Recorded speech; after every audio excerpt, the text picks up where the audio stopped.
Hello everyone, welcome to this week's video from the Purple Penny. My name's Mark. I own and run the Purple Penny along with my wife Catherine. We're a small family owned coin and banknote dealer.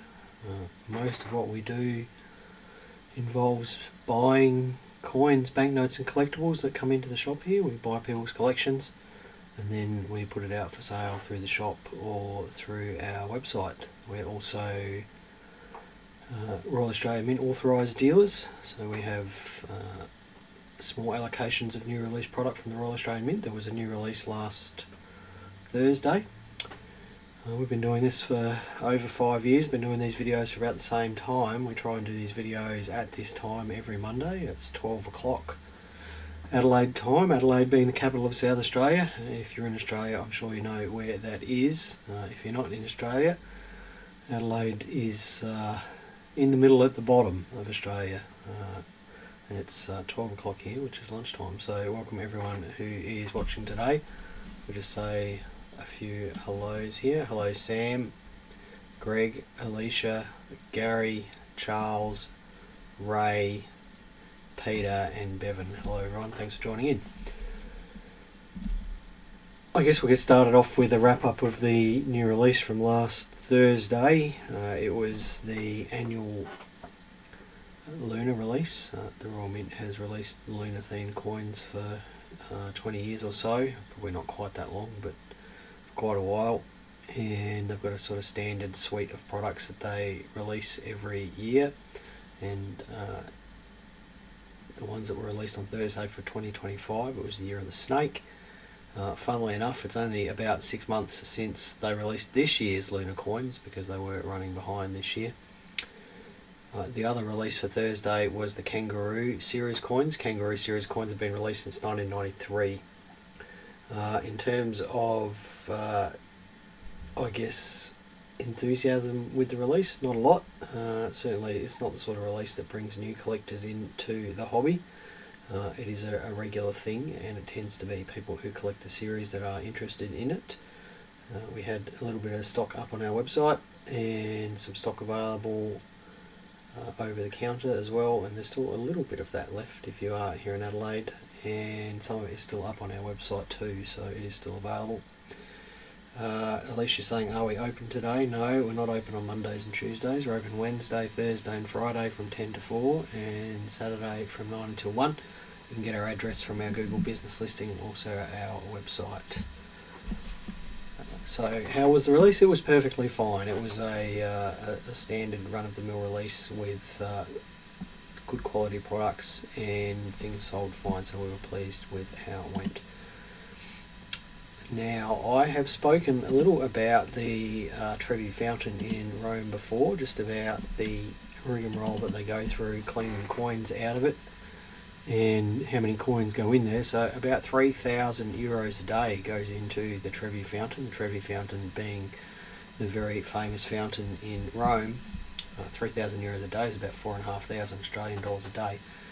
And we have talked before about how those coins are pulled out of the fountain and the fact that the Rome City Council donates all that money to charity. Well, at the moment the fountain is undergoing some pretty serious renovations, so you can't get access to the fountain. So the council has built a footbridge over the fountain, which has been drained so that people can stand on the footbridge and look at the fountain. There's a limit of, I think, about 125 people at a time. On the footbridge you have to make a booking. I think it costs €2 to go on to the footbridge. And funnily enough, you're not allowed to throw coins in the fountain at the moment because it is being renovated. There's a €50 fine, which is about $75 for throwing a coin in the fountain, but not to worry, the Rome City Council has created a temporary pond for you to throw your coins into. Which no doubt is a lot easier to clean out and distribute the coins than the fountain itself. So a bit of an ongoing story there for us, the Trevi Fountain. A man and his son, who are part of a Polish treasure hunting club, went to a forest a few miles northwest of Warsaw in Poland on an expedition with their treasure hunting club. Initially they were looking for an old Roman road which they didn't find, and just went on to looking with their metal detectors for other things, and they turned up 17 silver coins, all dating from the 16th and 17th century. Pictures of all the coins are available online. They are all large silver crown shaped coins, so high denomination coins from the 15 and 1600s, and according to one archaeologist, probably the best find of its type in Polish history. What's the find worth for the 17 coins? Well, quite a lot. Usually these coin finds don't have a huge amount of value, but one of the coins that was found has been valued tentatively at 30,000 Australian dollars, and the 17 coins that they've found valued at over $200,000. So not a bad little trip into the forest there for a father and son, and a lovely historic coin find. Say a few more hellos here. Hello Ted, hello Jason, hello Antonius, hello Catherine, hello Nelson, hello Brett. Who else have we got here? And we've got a Matt. So thank you everyone for joining in today. The descendants of a US coin dealer. The US coin dealer, his name was Mr. Henry Chapman, and he was a coin dealer in the late 1800s and early 1900s, and at that time he gathered together a collection of small $1 gold coins for a collector that wanted them at the time. That collector chose not to purchase those coins, so Henry Chapman popped the coins into a safety deposit box where they've sat for over 100 years. The family, his descendants, have taken those coins out of the safety deposit box, expecting to be able to sell them for about 50,000 US dollars, or about 75,000 Australian dollars. Turns out that the 59 small dollar gold coins that were in that safety deposit box were valued at more than 3 million Australian dollars. Quite a remarkable windfall there for Henry Chapman's descendants. One of the coins in particular, you can actually see the flip there for it in the picture there. That was the original flip that it was in the safety deposit box. It's been graded by PCGS as MS68, and it's the equal finest of that particular type. It's an 1863 dollar. There's only one other at that grade. On the back of the flip there is a little notation saying that Henry had purchased that coin in the late 1800s for $18.75. The coin has been tentatively valued today at about 300,000 US dollars, which is almost $500,000 Australian dollars. Isn't time a wonderful thing when you see values go up like that? And kudos to his descendants who have realised the value of that collection, which was put away over 100 years ago. Now, the war-torn country of Sudan, their central bank is looking to issue a new £1,000 note, and they have stated that that is to replace the old £1,500 notes, which are flooding the economy, and they are from unknown origins. And if you read the news about this, I initially thought that that meant that they were counterfeit, but probably what it is that the many of the banks in the country have been seized and looted by the RSF, which I believe is the rebel force opposed to the government. Just excuse me for 1 second.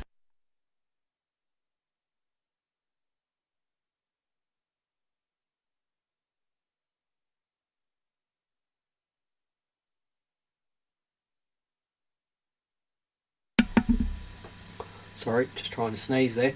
The central banks have been looted by the RSF, which is a rebel force that is trying to overthrow the government, and they're injecting those notes back into the economy. The government obviously doesn't want that to happen, so they're issuing a new £1,000 note. The trouble is that people have withdrawn their money from the banks, expecting them to be looted, and it looks like their savings are going to be rendered worthless by the release of this new £1,000 note. And if you're just wondering what 1,000 Sudanese pounds is worth, it's worth about $2.50. So we're not talking about huge face value notes here, but we are talking about a problem with a lot of people in that country and the war that's going on there. The RSF, which are the rebel forces, have come out and said that the government's doing this explicitly to ruin the economy in the rebel-held areas of the country. So, just something as mundane as a banknote can be used as a political lever. by both the government and rebel forces in that that poor country there, where people have suffered for a very long time. Now, the last thing I wanted to talk about today was a Canadian short snorter. And a short snorter is a banknote which has been signed, usually by military personnel. It was initially designed for people that are on voyages, on ships. People would sign this note and use it as a souvenir of the trip. But during the late 1930s and World War II and the period shortly after, they often were just signed by people that were on aeroplane trips, meetings and things like that, typically signed by service people with a service number. I sort of half-heartedly collect these things myself. I find them to be very interesting, but one has popped up in Canada just recently where a young collector bought a box of assorted world banknotes from a coin and banknote dealer, sorted through the banknotes and happened to find a Greek 100 drachma note that was signed by service personnel. The young collector popped up a picture of it onto Reddit, where it was seen by a university researcher who reached out to this young gentleman, and together they tracked down the men that had signed it by their signatures and their service numbers. And the British Columbia Museum heard about this, and they reached out to the descendants of the 6 men who had signed the note, and they've created a lovely museum display centred around the note. And the descendants have forwarded photographs and souvenirs from the 6 men who signed the note, who have all passed by now. Just looking at a microcosm of Royal Canadian Air Force history, because it turns out all 6 of them were crewmen from DC-3s, which are transport aircraft used by the Royal Canadian Air Force. And the young man who found the short snorter and started all this process off has donated the note to the museum as well. So it's what I do love about coin and banknote collecting is that, you know, 100 drachma note wasn't a big value note, but 6 men who met in a pub after the war signed it, and here we are 80 years later, more than 80 years later, and these museum and researchers and this young banknote collector have triggered off a process that the 6 men who probably would have been forgotten are now remembered.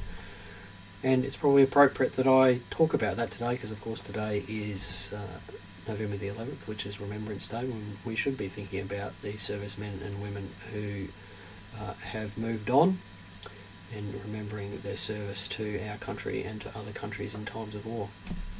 Right, topic of the day is a bit of a different one today. I want to talk about Google and how Google has ruined it for new coin collectors. And this is something that Catherine and I have talked about a bit over the last few months, just how absolutely terrible the Google search results are at the moment for new coin collectors, and also current coin collectors like myself. I find the Google results at the moment to be very difficult to use, and I know what I'm doing. Well, I like to think I know what I'm doing, but for new collectors who are just entering the hobby, it must be just impossible for them to get any useful information out of the Google search results, because they are so terrible. So what I thought I would do is have a look at 4 different Google searches that I conducted this morning and show you some screenshots of what Google showed me, and just how difficult it is to make any sense of those results. And not just that, but the fact that they are essentially misleading and causing problems for collectors and coin dealers like ourselves, and social media groups and things like that, because of the information that Google is providing to people.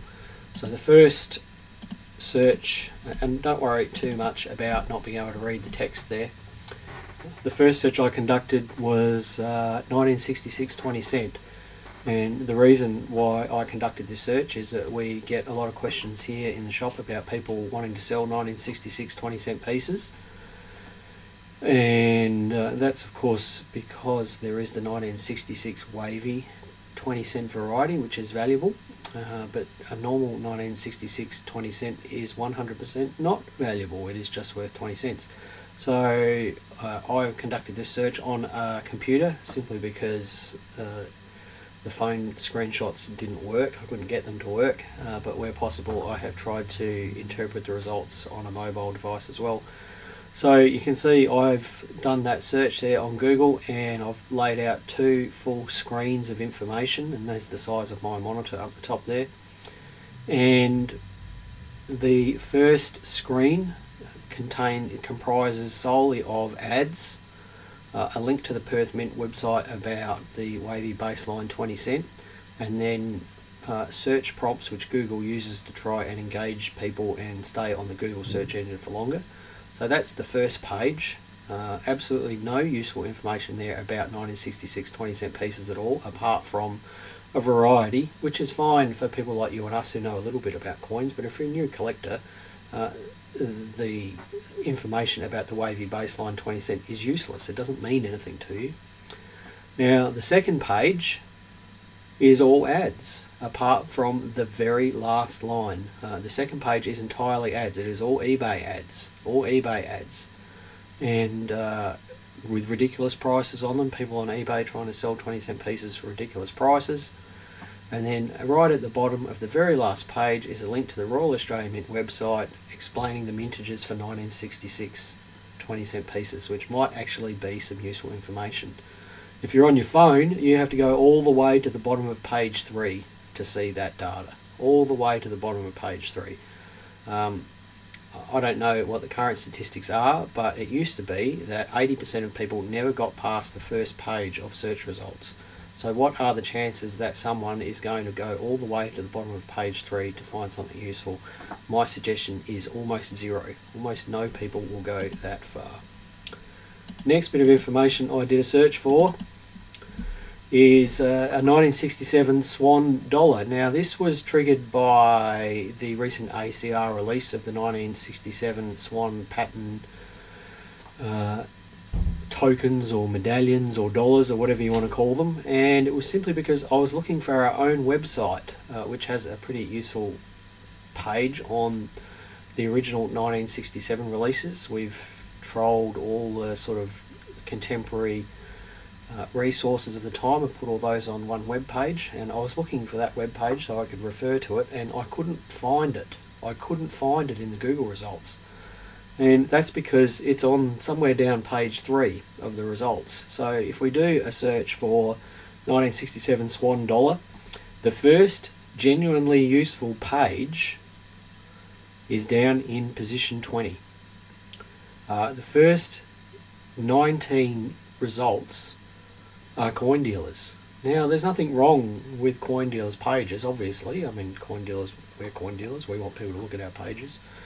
But I make no pretense that our pages on our website are sources of encyclopedic information. They are listings to try and sell something. Now the only non-coin dealer website in the first 20 results is Numista, which is an online coin encyclopedia.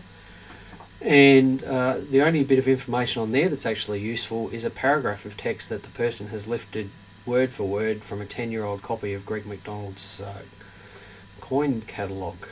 So no references, no mintages, nothing like that, just 4 or 5 sentences that Greg McDonald wrote 10 years ago. So that's the only non-dealer website in the first 20 listings on Google. Those results are useless. They tell you nothing. If you're searching for information on that particular release, at the moment Google is useless. It is telling people nothing. Let's have a look at some value searches.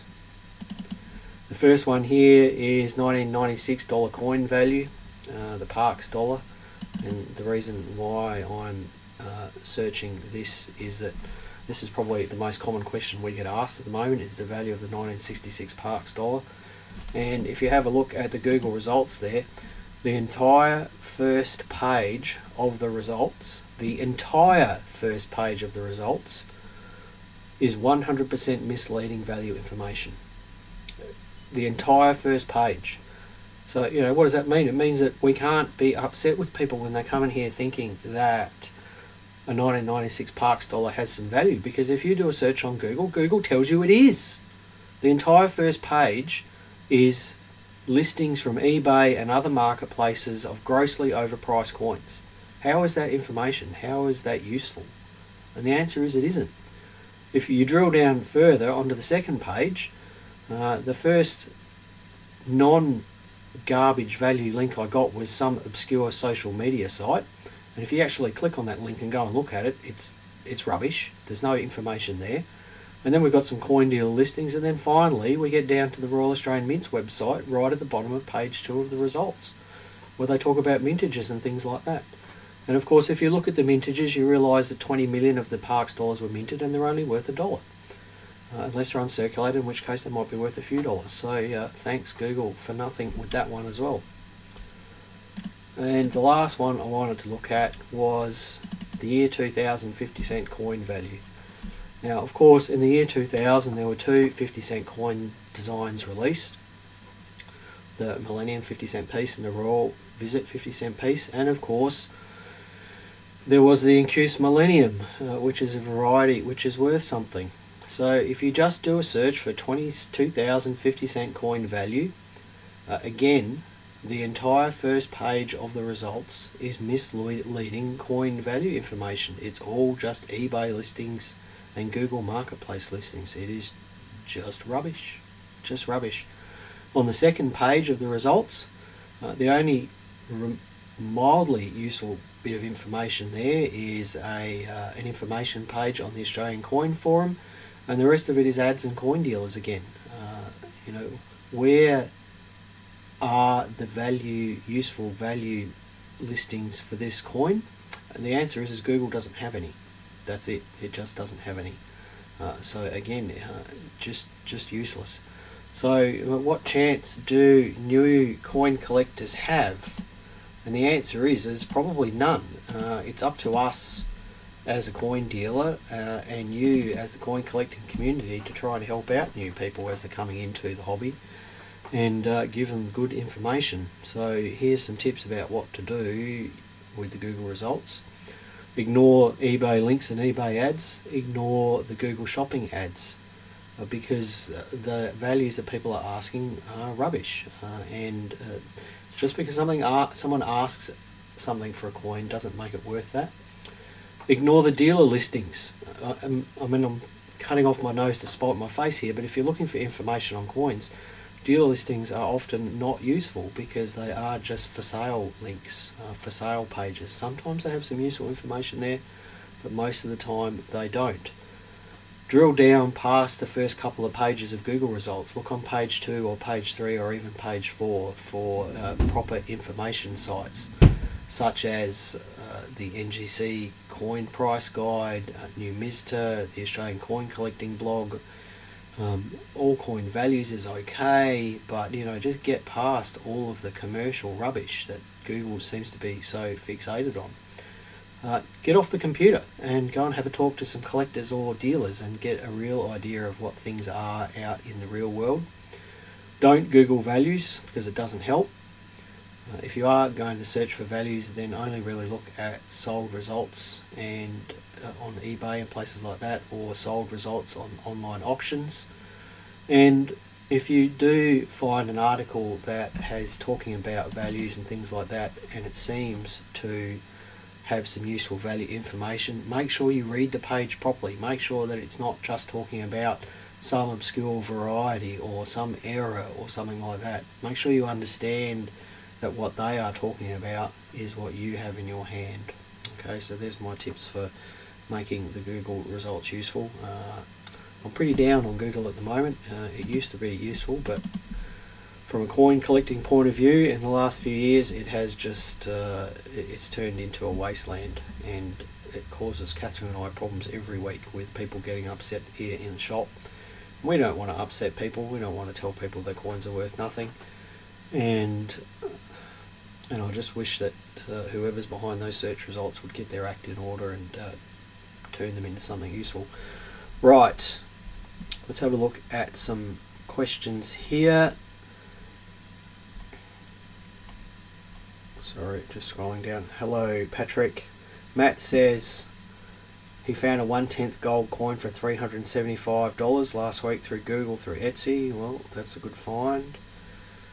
Sam says a lot of Google searches take you to eBay. It should have the coin dealers first. Well, I'll give you the big tip about why it takes you to eBay, Sam. It's because Google has this thing called an affiliate program, and that basically means that if you use one of their special affiliate links and someone clicks on that and goes through to eBay and buys something, then you get a percentage of the sale. So no doubt Google has some sort of arrangement with eBay to get a percentage of the sales that they forward to eBay. So that's, I'm almost certain that's why they would do that. Anne says, hi Pebble Penny, we always look forward to your weekly website updates. Many thanks, Stephen. No worries, Stephen. Thank you for watching. Thanks for joining in. Mark says, what would a low MS wavy be worth? If it really is MF, $1,500 to $3,000, somewhere in that range, I would have thought. Hello, Michelle.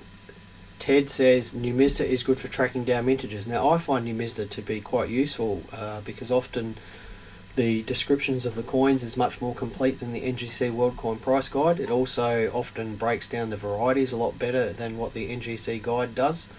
It does have values on there. I found them to be worse than useless, but it also does have more detailed mintage information for sort of more specialised subject areas. So Numista is a pretty good resource. I do like Numista a lot. Sam says, I utilise Numista, Renix and the RAM website. They are 3 great resources. Nelson says he always uses Renix, and that's what we do here when we're talking to people about what decimal coins are worth. We always look at Renix with them, point out mintages and catalogue values for uncirculated, and the obvious disconnect between catalogue values and what people are asking on eBay. Patrick says, I saw on a selling website a guy was selling $10 war animal bags from the mint in exchange in lots of 50 and had 5 lots. I found that this is not a collector but someone making money by swamping the coin market. It's so disappointing that profit is more important. Patrick, most people that are lining up at coin swaps are doing it to resell the bags. You know, it's a side hustle that a lot of people have.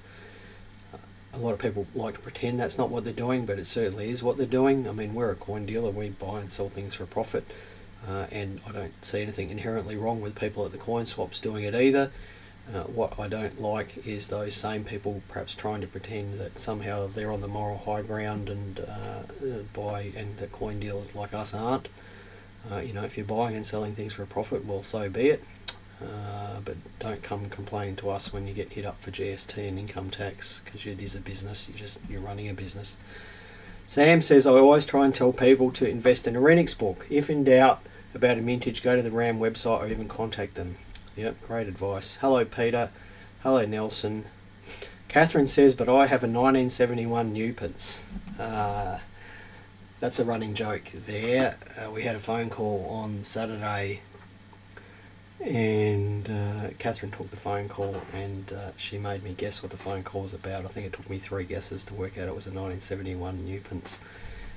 Australia is not the only country in the world that has troubles with crappy coin value articles. The UK is just as bad, as is the US, and the worst one that comes out of the UK is 1971 2 Newpence supposedly being valuable, despite the fact that they minted over 1 billion of them. And the other one is, of course, the edge lettering on the 1983 £1 being upside down. That's supposedly another huge error, despite the fact that half of them are right way up and half of them are upside down. So we do get a lot of the same questions.